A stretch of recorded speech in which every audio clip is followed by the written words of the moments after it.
Okay, so your task is to draw the isometric box of this given orthographic box with the given dimensions. Okay, in drawing the lines, it is very important that your triangle is always flushed against the ruler or your t-square if you have a t-square. Okay, so that lahat ng linya natin ginodrawing ay hindi siya tabingi. By the way, in this activity, we need to have the following instruments, of course. Number one, your drawing paper, A4 drawing paper that has already a title block, okay, and then a 30 by 60 triangle or set square. Okay, so this is how your 30 by 60 triangle looks like. Okay, this one is the 45 by 45 triangle or set square. This is what we use when we draw orthographic drawing. Okay, so this time we are drawing an isometric drawing, so we will use this 30 by 60 triangle. Okay, so drawing paper, 30 by 60 triangle, and your B pencil. So I'm using, this is a Mongol ha. This is a B pencil. Slightly lighter than a 2B pencil, but this is still good. It's a medium pencil. Okay, and then of course your ruler. This one. That's all we need in drawing our isometric, in constructing our isometric drawing. Okay, so let's start with our step 1. Step 1 is to draw a vertical and horizontal line sa ating drawing paper. Okay, vertical line. Take note guys that hindi pa to final na output ng ating drawing, hindi pa siya final shape. So, it is very important that we use a construction line or the thin lines. Okay, thin line, maninipis na linya. Okay, so let's start in drawing our vertical line. Okay? Yan. Ginapalan ko lang siya medyo ng konti kasi para makita siya ng camera. Kasi pag super nipis, hindi na siya masyadong nakikita sa video. Okay, so now that we have our vertical line, isusunod natin ang horizontal line. Okay, sa horizontal line, magsukat lang tayo ng ilang inches mula dito sa ruler, mula sa edge ng ating paper. Since we are not using a triangle, so dapat ang ating horizontal line ay pantay siya, hindi siya tabingi. So, magsukat tayo sa left, magsukat din tayo sa right, and then i-connect natin yung dalawang sukat para siya ay hindi tabingi. Okay, so, itapat ang ating 0 sa ating edge ng paper or dito sa edge ng ruler, and then count 2 inches. 0, 1, 2. Put a mark, and then measure another 2 inches at the right side, and then connect those two marks. Okay, so hindi necessarily na mahaba yung ating vertical line. Bakit tayo gumawa ng vertical and horizontal line? To establish our horizon para makapagsukat tayo ng 30 degrees left to right, left and right. Okay, at makuha natin ang ating vertex. Okay, so this is now our vertex. Itong intersection ng ating vertical line and horizontal line. Okay, remember that we have 3 axes in isometric drawing. Yeah, the vertical axis, the left cross axis, and the right cross axis. Okay, so itong ating vertical line, that is already our vertical axis. So, ang ating gawin na lang ngayon ay 30 degrees right cross axis and left cross axis. So, using your 30 by 60, so this part is our 30 degrees. So, ito yung ating gagamitin. Okay, so to draw our 30 degree lines, incline to the left and incline to the right, ipatong lang ang inyong triangle sa ruler. Hindi dapat ganyan kasi hindi siya they are not flushed against each other. So, dapat sila nakaganyan. Okay, para tama yung inclination, yung degrees of inclination ng ating mga lines. So, slide it to the left, slide it to the right, until itong edge na ito ay natapat doon sa ating vertex. Okay? So, kung natapat na doon, so let's just draw our right cross, 30 degrees right cross axis. Okay? Using a very light line. So, that is now our 30 degrees left cross axis. Okay? So, to draw our left cross axis, 30 degrees left cross axis, simply, baliktarin nyo lang yung inyong triangle. Ganyan. So, this is now our 30. And then, itapatong sa ruler. And then, slide it hanggang itong edge na ito ay magtatapat doon sa ating vertex. Okay? And then, take note na nakadikit ang inyong nakapatong ang inyong triangle sa inyong ruler at hindi siya tabingi, hindi rin siya ganyan, hindi siya nag-overlap. So, dapat nakapatong. Okay, and then draw our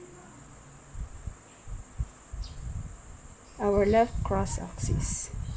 Okay, so now that we're finished drawing our 3 cross axes, vertical axis, the 30 degrees left cross axis, and the 30 degrees right cross axis. Let's move on to our next step. Okay, so ang ating next step ay ang ating dimensions. Okay, susukatin natin ang ating height, ang ating width, at ang ating depth.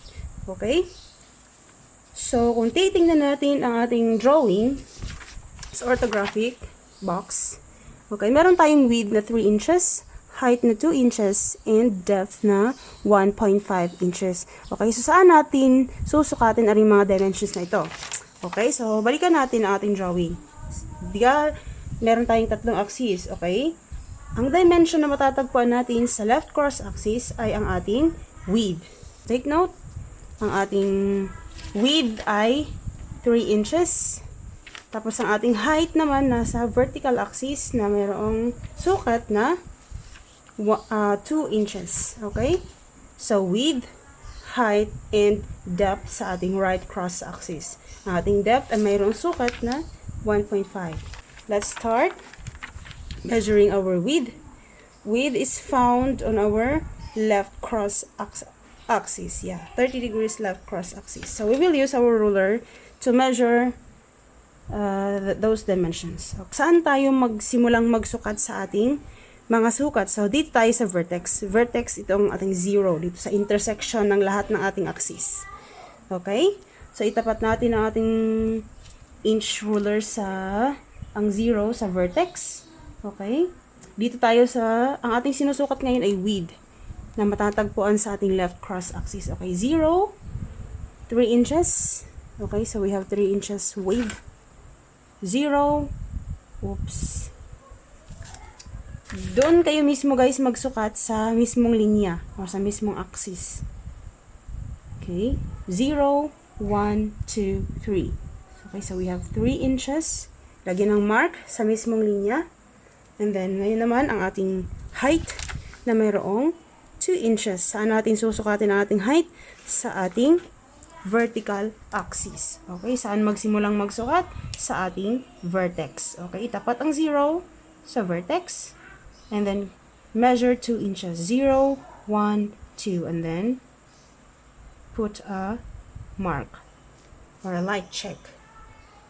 Depth na may 1.5 inches. Saan natin susukatin ang depth? Sa ating right cross axis.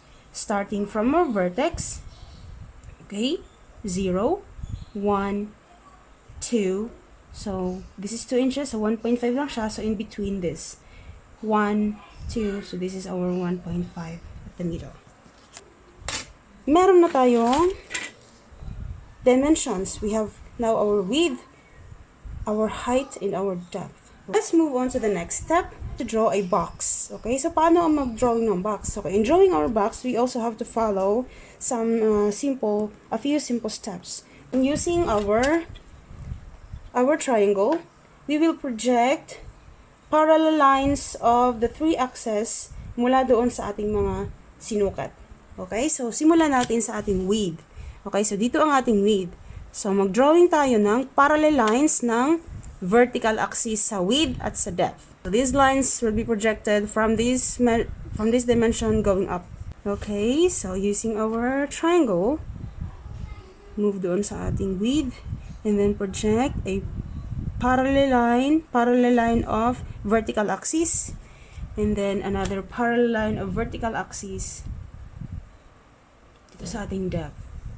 Okay? So that's the first step. So this next step is to project lines or 30-degree lines mula dito sa ating height. Okay? Dito sa ating height. These will be the parallel lines of the right cross axis. Okay, right cross axis. Okay, and then draw a thin line or construction line. Okay, so this line, dapat parehas sila ng inclination ng ating right cross axis. Okay, so meron na tayo niyan. Dito naman tayo sa kabila. So that line will be the same as this. That will be parallel to the 30 degrees left cross axis. Okay, so triangle. Ayan. And then draw a construction line, a 30-degree parallel line of our left cross axis. Okay, so meron na tayo niyan. Ang sunod natin, kopyahin lang natin to dinis. Okay, so kung mapapansin niyo, itong linyang ito at saka itong linyang vertical ay nag-intersect sila. Dito din sa kabila nag-intersect din sila. So ang gagawin lang natin ay next step natin, guguhitan natin yan ng mga linya. Okay, so itong linyang ito, dinala natin sa taas, 30 degrees, tapos dalhin din natin siya sa likod. Same pa rin, 30 degrees. Please. Hindi pa siya. So I have to use another ruler. Okay? Guys, if you have an extra ruler, ipatong nyo lang dyan. Okay? Kasi pag itong ginamit ko, hindi siya aabot. Hanggang dyan lang siya, dapat papunta pa siya doon. Okay? So, dapat patungan ko siya na isa pang ruler. Ayan. So, I will draw another 30-degree line, or line parallel to our left cross axis using a thin line. Okay? So, meron na siya. So, simply draw a another 30-degree line here that is parallel to this, to the right cross axis. Okay? So, kanina, nakaganar siya. So, ikutin ko lang siyang ganyan para makadrawing ako ng 30-degree line inclined to the right. Ayan. So, mula dito sa intersection ng dalawang linya. Linya ito at saka yan. Okay? So, now we have a frame of our box. So, kung final na yan, ang ating final na step is to darken the actual shape. Okay? So, i-darken natin yung visible lines. Okay? So, ang ating drawing naman ay box or this rectangular box. So, simply, okay, darken the lines in here and top and on the side. Okay? So, again, when you trace your visible lines, use your instrument. Huwag ninyong i-freehand. Okay? So, let's darken this. Okay? Darken. Darken this one. Okay, now we're 30 degrees to the right.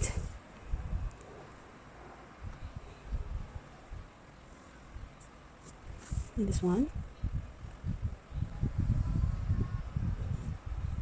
And then this. Oh my gosh, I have to remove this.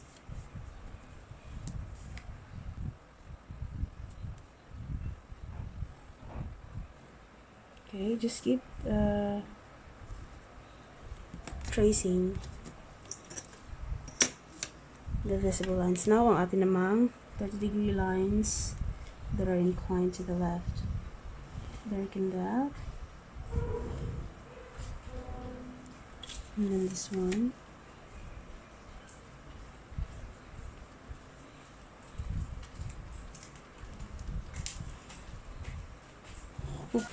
And then this, the last one. Okay. Okay, so that's it. Now we have our isometric box. So guys, do not erase. Huwag niyong burahin ang mga construction lines. Just keep it as it is. Okay, so we're finished. We're done drawing our isometric box at the center of our drawing paper. So, do not put dimensions anymore. So, wag na muna kayong maglagay ng dimensions. So, that ends our isometric box or our activity number 1.